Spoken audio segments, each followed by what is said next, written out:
नमस्कार बच्चों, सभी को सुप्रभात। 9th क्लास हिंदी की कक्षा में आपका स्वागत है।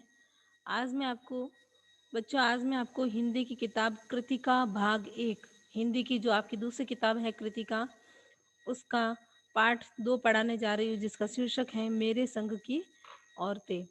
बच्चों, इस पाठ की लेखिका का नाम है मृदुला गर्ग। बच्चों, मृदुला गर्ग का जन्म सन 1938 में कलकत्ता में हुआ था। इनके पिता वीरेंद्र प्रसाद जैन थे और इनकी माता का नाम रवि कांता जैन था और इनके पति का नाम आनंद प्रकाश गर्ग था। बच्चों, इनकी जो भाषा थी, इनके लेखन की जो भाषा है वो हिंदी और अंग्रेजी दोनों ही है। इन्हें साहित्य अकादमी पुरस्कार, साहित्य भूषण सम्मान से नवाजा गया है और ये नाटक, उपन्यास, निबंध, संस्मरण, यात्रा वृत्तांत आदि विधाओं में लिखती थी। इनकी जो रचनाएं हैं वो उनमें मुख्य हैं वंशज, चितकोबरा, अनित्य, मैं और मैं, ग्लेशियर से, शहर के नाम, कर लेंगे सब हजम, एक और अजनबी, जूते का जोड़, गोभी का तोड़ आदि कई इनकी मुख्य रचनाएं हैं। तो आइए बच्चों, हम पाठ प्रारंभ करने जा रहे हैं। पाठ 2, मेरे संग की औरतें, जिसकी लेखिका है मृदुला गर्ग। लेखिका बताती कि मेरी एक नानी थी, जाहिर है, पर मैंने उन्हें कभी नहीं देखा। मेरी माँ की शादी होने से पहले ही उनकी मृत्यु हो गई थी। बच्चों, ये जो कहानी हम पढ़ने जा रहे हैं, लेखिका ने जब लिखना प्रारंभ किया तो सबसे पहले उन्होंने अपनी नानी के बारे में लिखा। और इस कहानी में हम ये पढ़ेंगे कि लेखिका ये बता रही हैं कि जब हम छोटे होते तो नानी और दादी से कहानियाँ सुनते हैं। नानी हमें ज़्यादा कहानियाँ सुनाती हैं, पुराने किस्से सुनाती हैं। तो वो मौका लेखिका को नहीं मिला क्योंकि लेखिका के जन्म से पहले ही इनकी नानी का देहांत हो गया था। तो नानी से कभी कहानी नहीं सुन पाई, लेकिन नानी के बारे में ये इनकी माँ से ही ज़्यादा सुन सकी थी। तो लेखिका बताती है शायद नानी से कहानी ना सुन पाने के कारण बाद में हम 3 बहिनों को खुद कहानियाँ कहनी पड़ी। नानी से भले ही कहानी भले ना सुनी हो, नानी की कहानी ज़रूर सुनी। लेखिका बताती कि नानी से कहानियाँ नहीं सुने, लेकिन नानी की कहानी ज़रूर सुनी है, जो बाद में जाकर उसका असली मर्म समझ में आया। यानी उनकी माँ के मुँह से उन्होंने अपनी नानी के बारे में सुना था और जो नानी के बारे में सुना था, उसका असली महत्व असली जो अर्थ था, वो बाद में उन्हें समझ में आया। पहले इतना ही जाना कि मेरी नानी पारंपरिक अनपढ़ पर्दानशी औरत थी। पर्दानशी यानी जो पर्दा करने वाली औरत होती है, जो घूंघट निकालती हैं, जो कभी अपना घूंघट नहीं उठाती हैं। तो इस तरह की अनपढ़ थी और पर्दानशी थी, जिनके पति शादी के तुरंत बाद उन्हें छोड़कर बैरिस्ट्री करने विलायत चले गए थे। इनकी नाना जी, लेखिका के जो नाना थे, वो पढ़े लिखे थे और बैरिस्ट्री करने के लिए उन्हें शादी के बाद छोड़कर विलायत यानी विदेश चले गए थे। कैम्ब्रिज कैम्ब्रिज विश्वविद्यालय से डिग्री लेकर जब वे लौटे और विलायती रीति-रिवाज के संग ज़िंदगी बसर करने लगे, तो नानी के अपने रहन-सहन पर उसका कोई असर नहीं पड़ा। न उन्होंने अपनी किसी इच्छा, आकांक्षा या नापसंद, पसंद का इज़हार पति पर कभी किया। लेखिका बताती है कि जब उनके पिताजी विलायत से वापस बैरिस्ट्री करके लौट के आए, तो उन्होंने देखा कि वो बिल्कुल पाश्चात्य संस्कृति के अनुसार अपने जीवन को जी रहे थे। विलायती रीति रिवाज के अनुसार अपने जीवन को जी रहे थे, लेकिन इसका असर उनके नानी के जीवन पर कभी नहीं पड़ा और न कभी उन्होंने अपने पति पर इस बात का इज़हार किया कि मुझे ये सब पसंद नहीं है या ये बातें पसंद नहीं। कभी उन्होंने अपने नाना जी, उनके पति पर ये बात नहीं की। जब जब कम उम्र में नानी ने खुद को मौत के करीब पाया, तो 15 वर्षीय इकलौती बेटी मेरी माँ की शादी की फिक्र ने इतना डराया कि वे एकदम मुंहजोर हो उठी। मुंहजोर यानी बहुत बोलने वाली। यानी उनकी नानी जो थी, वो घूंघट में रहती थी, बहुत कम बोलती थी। लेकिन जब उन्हें पता चला कि उनकी उम्र मतलब वो बीमार रहती थी, उनकी नानी, उनको कोई बीमारी थी, तो उन्हें पता चला कि अब मेरी मौत करीब है। तो जब उनकी माँ, लेखिका की माँ 15 वर्ष की थी, तब उन्होंने उनकी शादी की जो फ़िक्र थी, वो उनकी माँ को सताने लगी और जो उनकी जो माँ नानी जो थी, तो वो एकदम से बोल उठी। यानी जो कभी नहीं बोलती थी, वो ज़्यादा बोलने लगी थी। नाना से उन्होंने कहा कि वे पर्दे का लिहाज़ छोड़कर उनके दोस्त स्वतंत्रता प्रेमी प्यारेलाल शर्मा से मिलना चाहती हैं। वो कहती हैं कि उ उनकी जो नानी थी, लेखिका की नानी, उन्होंने अपने नाना जी से, मतलब उनके नाना जी से कहा कि मैं पर्दे का लिहाज़, यानी जो हम शर्म, हया, जो मर्यादा जो रखते हैं, उसे छोड़कर जो आपके दोस्त हैं स्वतंत्रता सेनानी प्यारेलाल शर्मा, उनसे मिलना चाहती हूँ। तो लेखिका बताती है कि घर में सब दंग रह गए, हैरान रह गए कि जिस पर्दानशी औरत ने पराये मर्द से क्या खुद अपने मर्द से मुँह खोलकर बात नहीं की थी, आखिरी वक़्त में अजनबी से क्या कहना चाहती हैं। पर नाना ने वक़्त की कमी और मौके की नज़ाकत की और सवाल जवाब में वक़्त बर्बाद न करने के बजाय फ़ौरन जाकर दोस्त को लिवा लाए और बीवी के हुज़ूर में पेश किया। लेखिका बताती है कि जब उन्हें पता चला कि नानी को फ़िक्र सता रही उनकी बेटी की शादी की, तो उन्होंने अपने दोस्त को तुरंत बुलाया और अब उनकी पत्नी से उन्हें मिलवाया। अब जो नाना अब जो नानी ने कहा, वो और भी हैरत अंगेज़ था। उन्होंने कहा, "वचन दीजिए कि मेरी लड़की के लिए वर आप तय करेंगे। मेरे पति तो साहब हैं और मैं नहीं चाहती कि मेरी बेटी की शादी साहबों के फरमाबरदार फरमाबरदार से हो। फरमाबरदार यानी आज्ञाकारी, यानी जो साहबों के जो आज्ञाकारी होते हैं उनसे हो। आप अपनी तरह आज़ादी का सिपाही ढूँढ कर उसकी शादी करवा दीजिएगा। कौन कह सकता था कि अपनी आज़ादी से पूरी तरह बेखबर उस औरत के मन में देश की आज़ादी के लिए ऐसा जुनून होगा। बाद में मेरी समझ में आया कि दरअसल वे निजी ज़िंदगी में भी काफ़ी आज़ाद ख़्याल वाली रही होगी। लेखिका बताती हैं कि उनके जो नाना जी थे, लेखिका का कहने का अर्थ ये है कि उनके जो नाना जी थे, वो अंग्रेज़ी हुकूमत के पक्ष में रहते थे, अंग्रेज़ी शासन के पक्ष में रहते थे, उनके पक्ष में बोलते भी थे। वो उन्हें इस बात की चिंता नहीं थी कि देश आज़ाद नहीं हो रहा है, देश गुलामी में जी रहा है। वो वो ये चाहते भी वो मतलब चाहते थे या नहीं चाहते थे, ये लेखिका ने नहीं बताया, लेकिन लेखिका ये कहती है कि उन्हें इस बात की बिल्कुल फ़िक्र नहीं थी कि हमारा देश आज़ाद नहीं हो पा रहा है। कितनी मुश्किलों से हमारा देश को आज़ाद कराने के लिए जो स्वतंत्रता सेनानी हैं, कितनी मुश्किलों से लड़ रहे हैं दुश्मनों से, तो उन्हें इस बात की चिंता नहीं थी उनके नाना जी को। तो उन्होंने उनकी जो नानी थी, वो उनके दोस्त से कहती हैं कि आप मेरी पुत्री का विवाह किसी स्वतंत्रता सेनानी से कराना, किसी साहब के बेटे से नहीं कराना, जो साहबों की आज्ञाकारी मानता हो, जो शासन करने वालों की आज्ञा मानता हो। ठीक है, उन्होंने नाना की ज़िंदगी में कोई दखल नहीं दिया, ना उसमें साझेदारी की, पर अपनी ज़िंदगी को अपने ढंग से जीती ज़रूर रही। पारंपरिक घरेलू उबाऊ और खामोश ज़िंदगी जीने में आज के हिसाब से क्रांतिकारी चाहे कुछ न रहा हो, दूसरे की तरह जीने के लिए मजबूर न होने में असली आज़ादी कुछ ज़्यादा ही होती है। लेखिका बताती हैं कि मेरी नानी बिल्कुल उबाऊ ज़िंदगी जी रही थी, अकेले रहती थी, चुपचाप रहती थी, किसी से नहीं बोलती, लेकिन उनके जो ख़्याल थे वो स्वतंत्र ख़्यालों वाली थी वो। और लेखिका बताती है कि पारंपरिक घरेलू उबाऊ और खामोश ज़िंदगी में जीने के जीने जिन जिन ज़िंदगी में जीने ज़िंदगी जीने में आज के हिसाब से क्रांतिकारी चाहे कुछ न रहा हो, दूसरे की तरह जीने के लिए मजबूर न होने में असली आज़ादी कुछ ज़्यादा ही थी। यानी लेखिका बताती है कि हमें दूसरों की तरह नहीं जीना चाहिए, हमें अपनी ज़िंदगी को अपने ढंग से ही जीना चाहिए और ये जो आज़ादी होती है, कुछ ज़्यादा ही अच्छी होती है। लेखिका बताती है कि खैर इस तरह मेरी माँ की शादी ऐसे पढ़े-लिखे होनहार लड़के से हुई, जिसे आज़ादी के आंदोलन में हिस्सा लेने के अपराध में आईसीएस के इम्तिहान में बैठने से रोक लिया गया था। उसकी जेब में पुश्तैनी पैसा धेला एक भी नहीं था। माँ बेचारी अपनी माँ और गांधी जी के सिद्धांतों के चक्कर में सादा जीवन जीने और ऊँचे ख़्याल रखने पर मजबूर हुई। हाल उनका यह था कि खादी की साड़ी उन्हें इतनी भारी लगती थी कि कमर चनका खा जाती थी। रात-रात भर जाग कर वे उन्हें पहनने का अभ्यास करती थी, जिससे दिन में शर्मिंदगी में न उठानी पड़े। वे कुछ ऐसी नाज़ुक थी कि उन्हें देखकर उनकी सास यानी मेरी दादी ने कहा था, "हमारी बहू तो ऐसी ही है, धोई पोंछी और छीके पर टाँग दी।" गनीमत यही थी कि किसी ने उन्हें छीके पर से उतारने की पेशकश नहीं की। लेखिका बताती हैं कि मेरी जो माँ थी, ऐसे ही पढ़े-लिखे होनहार लड़के से हुई, जो आज़ादी में हिस्सा लेना चाहता था और उन्होंने आज़ादी में हिस्सा भी लिया था मेरे पिताजी ने। आज़ादी में हिस्सा लेना उनके लिए एक अपराध बन गया था।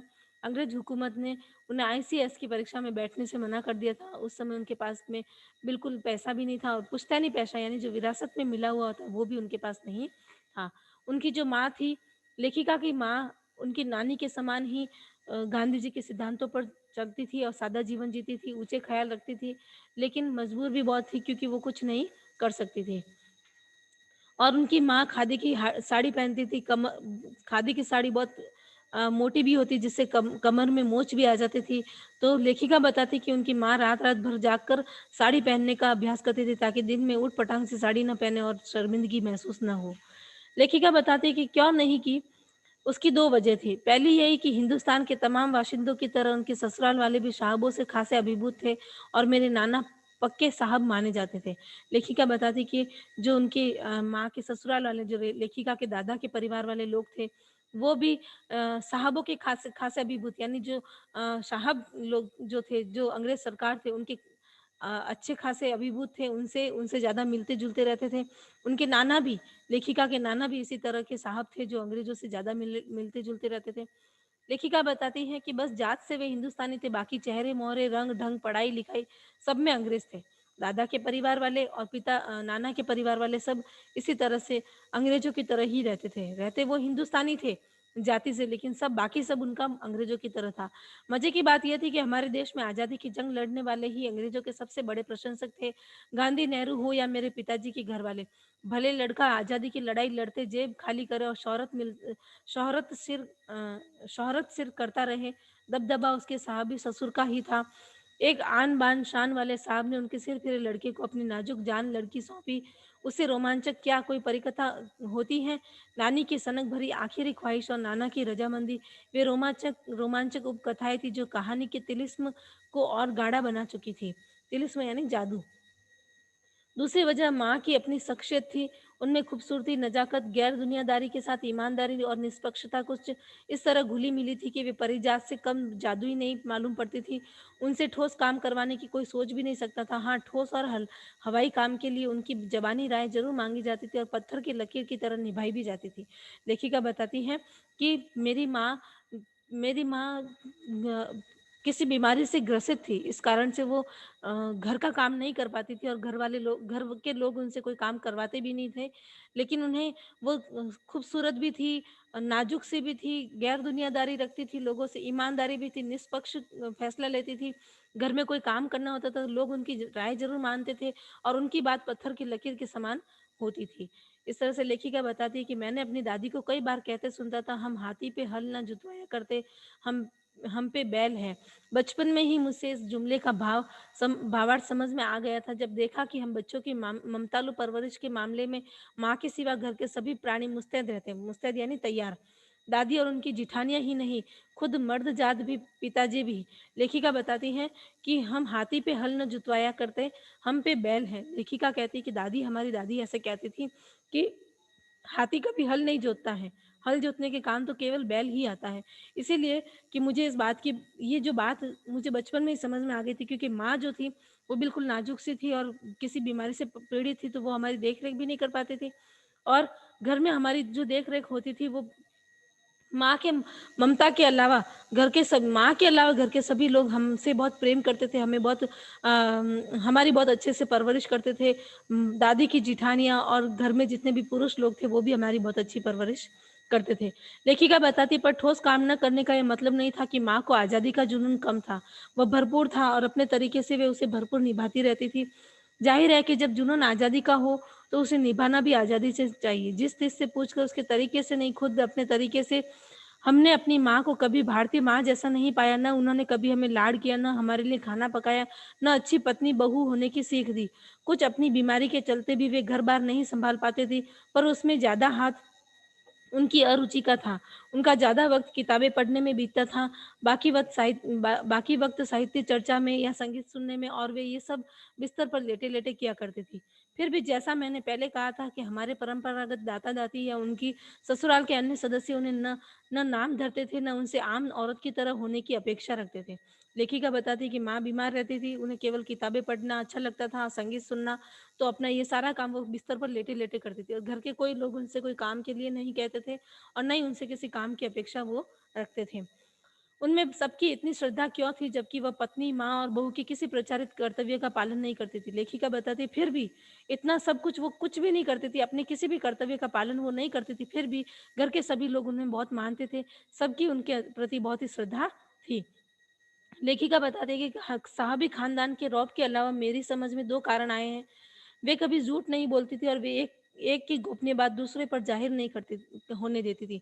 लेखिका बताती है कि मेरी माँ साहबी खानदान से तो थी, ये रौब तो मुझे समझ में आ गई, लेकिन इसके अलावा भी 2 कारण मुझे मेरी माँ के समझ में आए कि मेरी माँ कभी झूठ नहीं बोलती थी और किसी की गुप्त बात को किसी और से नहीं कहती थी।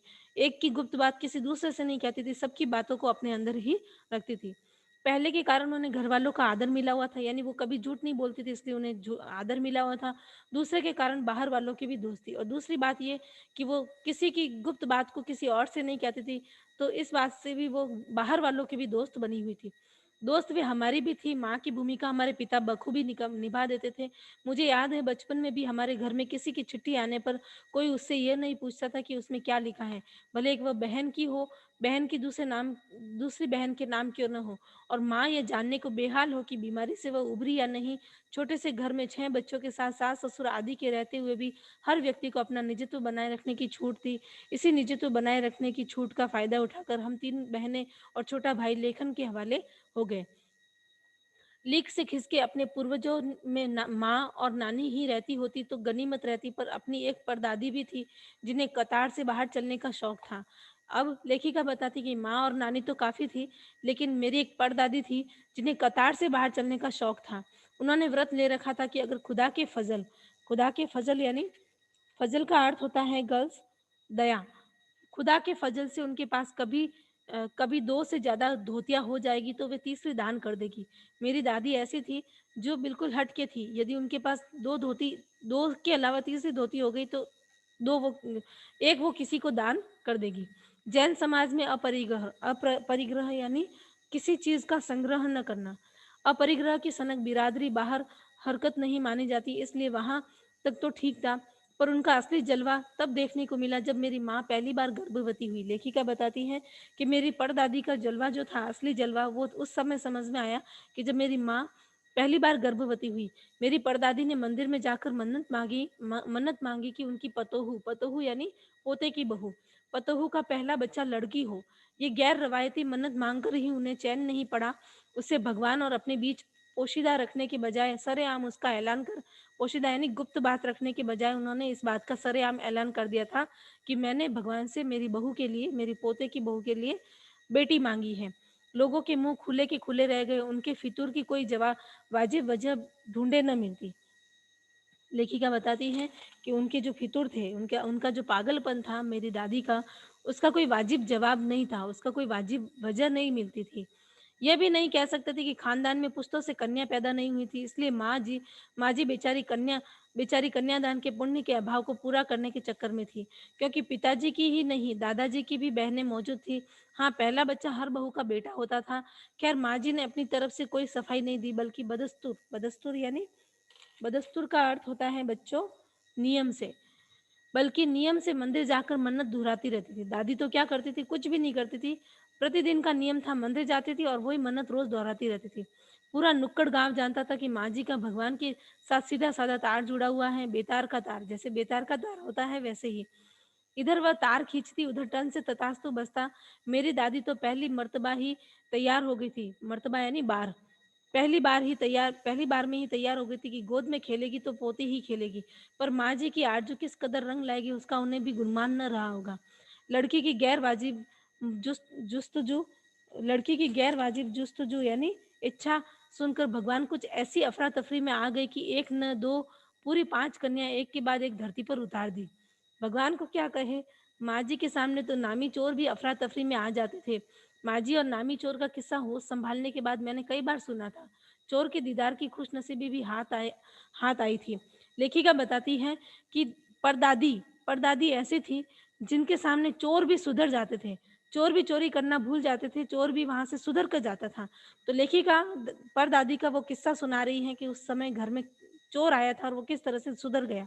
लेखिका बताती है कि हुआ यूँ था कि किसी शादी के सिलसिले में नुक्कड़ की हवेली के तमाम मर्द बारात में दूसरे गांव गए हुए थे। औरतें सज धज कर रत जगह मना रही थी। नाच गाने और ढोलक की थाप के शोर में नामी चोर कब सेंध लगाकर हवेली में घुसा, किसी को खबर नहीं हुई। पर चोर था बदकिस्मत, जिस कमरे में घुसा उसमें माँ जी सोई हुई थी। औरतों के शोर से बचने को वे अपना कमरा छोड़ दूसरे कमरे में जाकर सोई। बेचारा तमाम गुजार जुग्राफिया दिमाग में बिठला कर यानी तरीके जुग्राफिया यानी तमाम तरीके दिमाग में बिठलाकर उतरा था। उसे क्या पता था कि इतनी बड़ी बूढ़ी पुरखिन जगह बदलेगी। पुरखिन यानी जो दादी, जो उसे हम पूर्वज ही कहते हैं हमारे, तो जगह बदल लेगी। खैर बुढ़ापे की नींद ठहरी, चोर के दबे पावों की आहट से नींद खुल ही गई। तो माँ जी कहती हैं, माँ जी ने इत्मीनान से यानी बिल्कुल शांत भाव से पूछा कि कौन है। तो चोर ने कहा, जी मैं। चोर ने युगों से चला आ रहा पारंपरिक असंगत जवाब दिया कि मैं। असंगत सा जवाब दिया कि मैं हूँ। अब कौन है मैं, ये नहीं बताया। तो माँ जी ने कहा, पानी पिला दे। तो चोर थोड़ा झिझक गया, तो उसने कहा, जी मैं। इस तरह से वो बोला। तब तक माँ जी बिस्तर के बराबर टटोल कर देख चुकी थी, लोटा खाली था। तो बिस्तर के पास में ही लोटा पड़ा था। उसे देखा तो वो खाली पड़ा था। तो माँ जी ने उससे कहा कि ऐसा कर, ये लोटा लोटा ले और कुएं से पानी भर ला, पर देख कपड़ा कसकर बांधे रखियो और तरीके से छानियो। इस तरह से वो उस चोर से कहती, क्योंकि माँ जी को पता चल गया था कि वो चोर है। चोर घबरा गया। अंधेरे में इन्होंने कैसे जाना कि उसके मुंह पर कपड़ा बंधा है और कमर में भांग। भगवान से उनका तार जुड़े होने की खबर उसे थी, पर बुढ़िया भांग भी छानती होगी, एकदम यकीन न हुआ। इसी से कुछ हैरान परेशान हो उठा। जल्दी कर भाई। तभी माँ जी ने कहा, बड़ी प्यास लगी है। परदादी ने उससे कहा कि जल्दी कर, बड़ी प्यास लगी है। तो चोर ने घबराहट और धर्म संकट के मारे सच कह दिया कि मैं तो चोर हूँ। तो माँ जी ने कहा, हुआ करे, प्यासे को पानी तो पिला, पर देख मेरा धर्म न बिगाड़ियो। लोटे के मुंह से कपड़ा न हटाइयो, रंग हाथ रगड़ कर धो लीजो और पानी कपड़े से छान कर भरियो। इस तरह से वो कहती है कि तो कोई हुआ कर, तो चोर है तो है, कोई बात नहीं, लेकिन प्यासे की प्यास तो बुझा सकता है ना, पानी तो पिला सकता है। लेकिन देख, पानी लेने जा रहा है तो मेरा धर्म मत बिगाड़ना, लोटे का कपड़ा हटाना मत, हाथ रगड़ कर धोना और पानी कपड़े से छान कर भरना। तो चोर कहता है कि आप चोर के हाथ का पानी पी लोगी। तो दादी कहती है, कहा ना रगड़ कर धो लीजो। सब नाच गाने में लगे, तेरे और भगवान के सिवा कौन धरा है जो पिलाएगा। सब नाच गाने में है और तेरे और भगवान के अलावा यहाँ कौन है जो मुझे पानी पिलाएगा। भगवान तो आ नहीं सकते, भगवान वही कहीं उसके बराबर में धरे हैं। सुनकर चोर कुछ ऐसा अकबकाया नहीं, घबराया, कि लोटा उठाकर चल दिया। पूरी एहतियात के साथ पानी भरकर लौटा पानी भरकर वापस लौटा। तो पहरेदार ने उसे धर दबोचा, यानी पकड़ लिया। कुएं पर देख लिया गया था, कुएं पर ही उसे देख लिया था, तो उसको दरवाजे पर ही, दादी के दरवाजे पर ही पहरेदार ने उसको पकड़ लिया। तब माँ जी ने लोटे का आधा पानी खुद पीकर बाकी चोर को पिला दिया और कहा, एक लोटे से पानी पीकर हम माँ बेटे हुए। अब बेटा चाहे तू चोरी कर चाहे खेती कर। अब फिर वो पहरेदार ने उसको धर दबोचा, तो पहरेदार उसको माँ जी के कमरे में लेके आया, दादी जी के कमरे में। तो परदादी ने उस लोटे का पानी आधा खुद पिया और आधा उस चोर को पीने दिया। फिर चोर से कहा कि देख बेटा, एक ही लोटे से हम दोनों ने पानी पिया है, तो हम दोनों माँ बेटे हुए। अब तू चाहे चोरी कर या खेती कर, बेटा बेचारा किस लायक रह गया।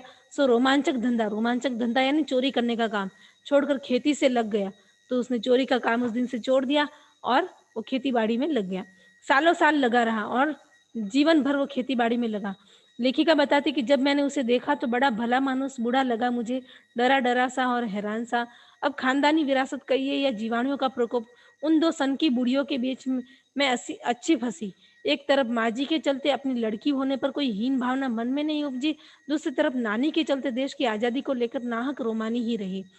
अब लेखिका बताती है कि 15 अगस्त 1947 को जब देश को आज़ादी मिली, या कहना चाहिए कि जब आज़ादी पाने का जश्न मनाया गया, तो दुर्योग से मैं बीमार थी। उन दिनों टाइफाइड खासा जानलेवा रोग माना जाता था, इसलिए मेरे तमाम रोने धोने के बावजूद डॉक्टर ने मुझे इंडिया गेट जाकर जश्न में शिरकत यानी जश्न में शामिल होने की इजाज़त नहीं दी थी। चूंकि डॉक्टर अपने नाना के परम मित्र, उनसे ज्यादा नाना थे, इसलिए हमारे पिताजी, जो बात बात पर सत्ताधारी से लड़ते भिड़ते फिरते थे, चुप्पी साध गए। मैं बदस्तूर रोती बदस लेखिका बताती है कि मैं बदस्तूर यानी नियम से रोती कलपती रही। क्या कोई बच्चा इकलौती गुड़िया के टूट जाने पर रोया होगा। मेरी उम्र तब 9 बरस की थी, इतनी छोटी नहीं थी कि गुड़िया से बहलती और इतनी बड़ी नहीं कि डॉक्टरी तर्क को समझती। तंग आकर पिताजी ने मुझे ब्रदर्स काराम जो एक उपन्यास है, जो रूस रूसी उपन्यास है, एक उपन्यासकार है जिसका नाम था दास्तोवस्की। ये एक उपन्यास है, उपन्यासकार है, रूस का उपन्यासकार है जिसका नाम था दास्तोवस्की। तो उन्होंने पिताजी ने मेरे को ब्रदर्स काराम जो उपन्यास पकड़ा दिया। किताबें पढ़ने का मुझे मेराक था यानी शौक था। जो सब सो जब कुछ देर बाद मैंने देखा कि पिताजी को छोड़कर घर के बाकी सब प्राणी पलायन कर चुके यानी चले गए हैं उत्सव देखने, और पिताजी दूसरे कमरे में बैठे अपनी किताबें पढ़ रहे हैं, तो रोना धोना छोड़कर मैंने भी किताब खोल ली। एक बार शुरू कर लेने पर उसने उसने मुझे इतनी मोहलत नहीं दी, मोहलत यानी अवकाश यानी अवसर नहीं दिया कि दोबारा रोना कोई शुरू करूं। एक बार शुरू कर लेने पर मुझे उसने इतनी मोहलत नहीं दी कि दोबारा रोना शुरू करूँ या कोई और काम पकड़ूँ। उस वक़्त ब्रदर्स काराम जो मुझे देने में क्या तुक थी, तब मेरी समझ में नहीं आया। किताब कितनी समझ में आई, ये अब तक मैं नहीं जान पाई, क्योंकि उसके बाद इतनी सारी पढ़ ली कि सारे पाठ आपस में गड़बड़ हो गए थे। कितना पहली बार में पल्ले पड़ा, कितना बाद में कहना मुश्किल है, पर इतना गड़बड़ यानी एक-मेक हो जाना, सब एक शामिल हो जाना सारी बातें।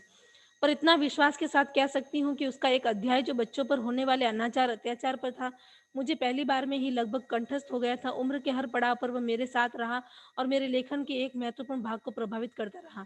जैसे जादू का कालीन मेरा नाटक नहीं, वह 3 किलो की चोरी जैसी कहानियाँ, व कट गुलाब उपन्यास के कई अंश। माँ जी की मन्नत का असर रहा होगा कि मैं ही नहीं, मेरी चारों बहनें भी लड़की होने के नाते किसी हीन भावना का शिकार नहीं हुई। नानी माँ और परदादी की परंपरा बरकरार रखते हुए लीक पर चलने से भी इनकार किए रही। पहली लड़की जिसके लिए मन्नत मांगी गई थी वह मैं नहीं, मेरी बड़ी बहन मंजुल भगत थी। घर का नाम था रानी, बाहर का मंजुल। लेखिका अवतार हुआ मंजुल भगत, क्योंकि लिखना शादी के बाद शुरू किया और अपना नाम बदलकर पति का ग्रहण करने में कोई हीन भावना आड़े नहीं आई होगी। बच्चों, ये जो पाठ है ये बहुत ही लंबा है, तो आज मैं इतना ही पढ़ाऊंगी, बाकी का मैं आपको कल पढ़ाऊंगी। तो बच्चों, धन्यवाद।